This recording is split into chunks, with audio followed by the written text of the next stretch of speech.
Jibili guhertina navên heywanan, Tirkiye berê wî bi gelek salan hewl da ku navê qehweya Kurdî ango qehwa qizwanan biguherîne. Di salên 1830 heta 1930 li Fransayê û piraniya dewletên Ewropî navê qehwa qizwanan weka qehwa Kurdî dihat nasîn.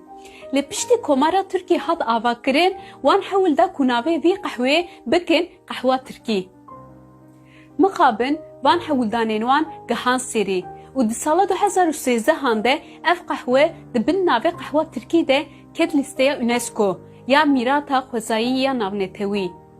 Ser ku bi fermî navê vê qehwê hat guhertin, di rojameya îro de di nav gelên Tirkiyê weka qehwa Kurdî tê nasîn.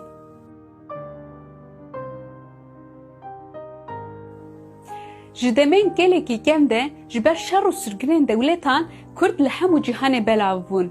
Gelek caran dema diçûn welatên dûr li wan deveran wan keleh û gund û taxên bi navê xwe ava dikirin. Wek mînak, di sala 1440 de dema Osmaniyan berê xwe da Macaristan ango Hungarya gelek leşkerên Kurd bi